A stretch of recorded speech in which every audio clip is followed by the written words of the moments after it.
श्लोक 25 पाठ 2 गीता का सार दूसरा पाठ।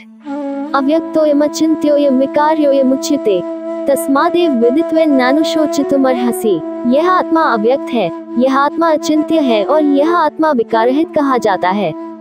इससे हे अर्जुन, इस आत्मा को उपर्युक्त प्रकार से जानकर तू शोक करने के योग्य नहीं है, अर्थात तुझे शोक करना उचित नहीं है।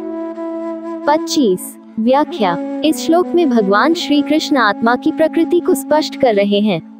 वे बताते हैं कि आत्मा अव्यक्त, अप्रकट, अचिंत्य, अकल्पनीय और अविकार निवर्तनीय है। यहाँ भगवान कह रहे हैं, अव्यक्तोयम आत्मा अप्रकट है, यानी यह शारीरिक इंद्रियों से पकड़ में नहीं आता। ये निर्गुण और निर्लेप है, जिसे साधारण अनुभवों या इंद्रियों से समझा नहीं जा सकता। अचिंत्योयम आत्मा को हम कल्पना या विचार से भी समझ नहीं सकते। ये तर्क और चिंतन से परे है, क्योंकि इसका स्वभाव और स्वरूप असीम और अज्ञेय है। अविकार्योयम आत्मा में कोई परिवर्तन नहीं होता। ये जन्म और मृत्यु के चक्र से परे है और इसलिए यह निरंतर और अपरिवर्तनीय है।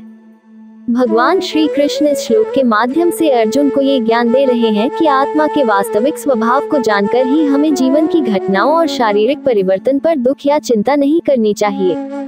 यदि आत्मा अनित्य और अविनाशी है, तो शारीरिक मृत्यु केवल शरीर के लिए है, आत्मा के लिए नहीं।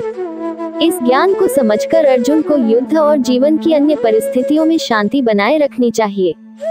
इस प्रकार ये श्लोक हमें ये शिक्षा देता है कि आत्मा की अमरता और उसके स्थायी स्वभाव को समझकर हम जीवन के दुख सुख से परे शांतिपूर्वक जी सकते हैं। श्लोक 26 पाठ 2 गीता का सार दूसरा पाठ।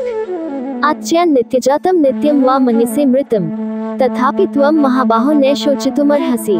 किंतु यदि तू इस आत्मा को सदा जन्मने वाला तथा सदा मरने वाला मानता हो, तो भी हे महाबाहो, तू इस प्रकार शोक करने योग्य नहीं है।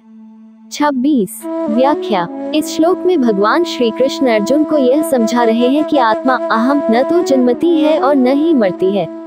आत्मा नित्य सदैव रहने वाली है और उसका जन्म तथा मृत्यु से कोई संबंध नहीं है। यदि तुम मान भी लो कि आत्मा जन्म और मृत्यु के अधीन है, तब भी तुम्हें शोक करने की आवश्यकता नहीं है। भगवान श्री कृष्ण अर्जुन को ये संदेश दे रहे हैं कि आत्मा का शाश्वत और अमर स्वभाव है। शरीर का जन्म और मृत्यु केवल भौतिक रूप में होता है, जबकि आत्मा अविनाशी और शाश्वत होती है। अतः आत्मा के प्रति शोक करना निरर्थक है, क्योंकि आत्मा कभी समाप्त नहीं होती। इस श्लोक का अर्थ है कि अर्जुन को अपने मन में आत्मा की अमरता को समझकर कर्तव्य के मार्ग पर चलना चाहिए और शोक की भावना को त्याग देना चाहिए।